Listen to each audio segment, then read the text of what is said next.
They're both tiny little areas. And speaking of sword rattling at a tiny country, yesterday Trump had a meeting with his South Korean counterpart, Moon Jae-in. I wonder if he's any relation to that guy that had the Moonies. Wasn't that a Christian, Korean Christian cult? Anyway, and he says the United States has run out of patience with North Korea. Together we are facing the threat of the reckless and brutal regime in North Korea. The nuclear and ballistic missile programs of that regime required a determined response. I guess he wants to fan the smoldering cinders of the old Korean War this 4th of July weekends. Korean nukes. You know, I still ain't buying it. They've had allegedly like 5 nuclear tests. Now I happen to know that, you know, these missile tests, they're missile tests, right? They're missiles, they don't seem to be worth a damn, right? So they got lousy missiles. And there's nukes. These, I don't know. You know, you tell me. But I mean, you know, they got a pretty good defensive military. I've seen that. The rows of tanks and the rows of cannons and that other thing.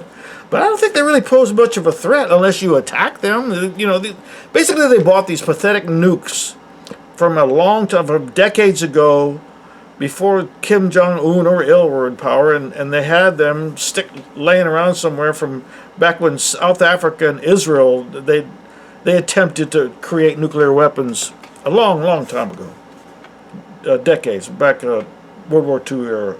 And so they sold them to Korea, North Korea. They said, we've got to get rid of them somewhere. And they said, we'll take it, give it to me.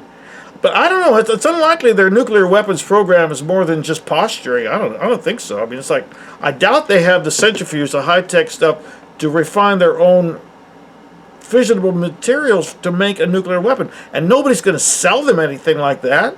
They probably don't have anything. They probably got rid of it all so that behind the scenes they can say, you know, we ain't got them. Shut up. And yet Trump's going to go ahead and say that they got them, and he'll be confident in the fact that they can attack and they won't get nuked.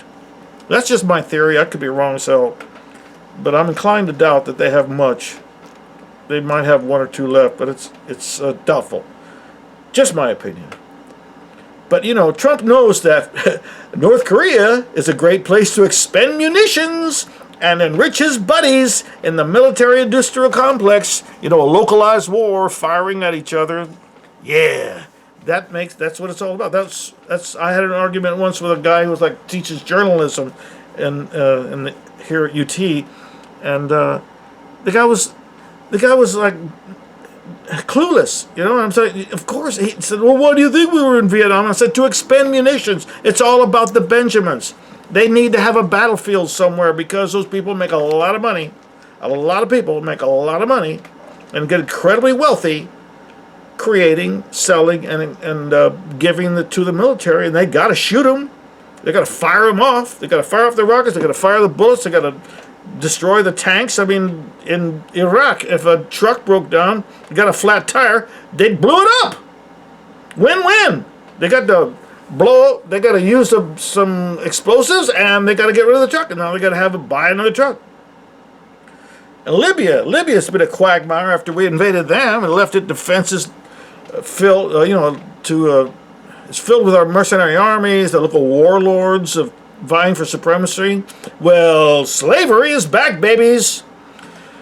There's slave markets. The witness that have come from there. They say that slave markets have popped up all over Libya, and if you're African there, the people there will kidnap you. Your life is worth nothing. You can steal everything you have. Women are forced into prostitution. They force them. They beat them. They injure them, he said.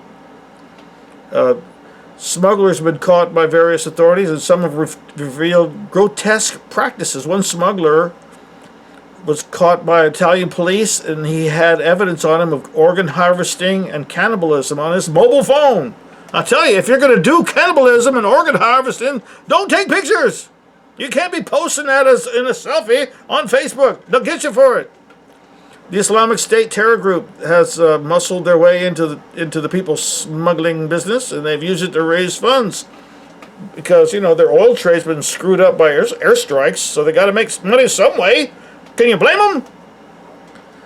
sheesh, they've offered migrants to travel on the boats for free if they sign up, if they enlist to be fighters and go to Europe and carry out terrorist attacks. And, you know, it's like, if you're desperate and want to get out of a war-torn area, I think maybe, yeah, go to France. You can live in France. You can live in Paris. Go see Gay Paris. All you got to do is drive a car or truck into somebody, shoot off a gun here, and, yeah, you paid for your trip. And in spite of all this, Macron, the new president of France, says France should welcome the refugees. Like I said, I'm torn. Maybe he's right. Maybe he just wants to continue his bosses, the Rothschilds, you know, the guy put him into power, their policy of invasion through immigration. Donald Trump, he's going to meet with Russian counterpart Vladimir Putin next week at the G20 summit, seeking a more constructive relationship with Moscow. And I thank God for that, because Putin seems to be an honest person, and maybe, just maybe, Trump needs to have somebody to talk to besides the yes men that he surrounds himself with. But the problem is, he's going to run into German Chancellor Angela Merkel there as well. Oh, Angela, she's a meanie. Oh, she's so meanie. She says she is more determined than ever to fight climate change after President Donald Trump pulled out of the United States out of the Paris Agreement. She was talking to the German Parliament, you know, yesterday, I guess, and she was saying that the 2015 Paris deal was not negotiable. She vowed to stand her ground with Trump, saying that the differences are obvious, and it would be dishonest to try to cover that up. That I won't do. More than that, since the decision of the United States to leave the Paris Agreement, the climate agreement, we are more determined than ever to make it a success. Sieg Heil! She's nutty. Nearly half of the U.S. states have refused to provide President Donald Trump's... You know, Trump, for some reason, he's trying to get all the states, he sent out to all 50 states a request to get names, addresses, birth dates, party affiliations of all the registered voters. Now, excuse me, isn't that in direct violation of federal voting laws? I was reading this article and said I didn't see anybody mention that. It just seemed rude. At the very least, it's rude.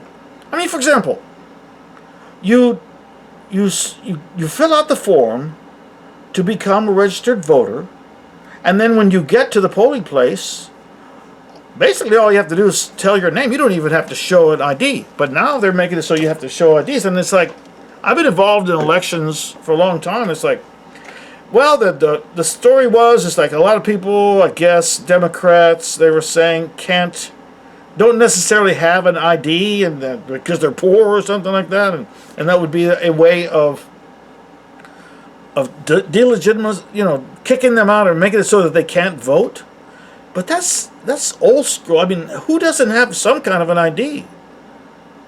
I don't know. It's really crazy to me. At least 24 states so far has either fought or outright turned down the administration request to hand over voter registration data. The guy in Mississippi said, you could just take a dive off into the Gulf of Mexico. Texas went ahead with it and conceded. It's just, these are the things that keep me wondering at night. I see we're coming to the top of the hour, ladies and gentlemen. So let's see if anything had happened while I was on the air here. Oh, Trump's been at it again. Oh, let's see. Brazil has arrested a drug kingpin after 30 years. What's Trump doing? Let me look at this. Don't leave.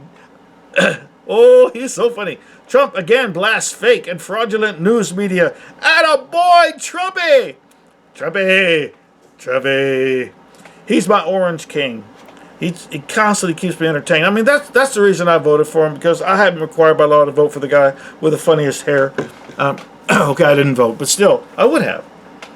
He's once again lashed out at the news media, defending his aggressive use of Twitter.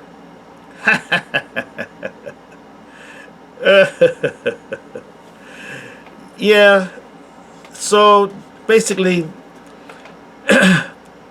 this is a rehash of the same article I read a while ago. It's no big deal.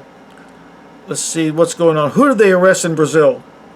They arrested Luis Carlos da Rocha, going by the nickname Whitehead, was finally arrested in the city of Sorriso in the Brazilian state of Mato Grosso. Oh, the price of drugs is going to go up. Da da da. Da da da da da da. He was living under a pseudonym, Vitor Luis de Moraes.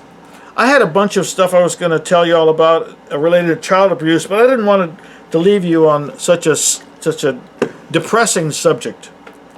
So I'm not going to hit you with that particular stuff, and because it has to do with the child porn in the Vatican.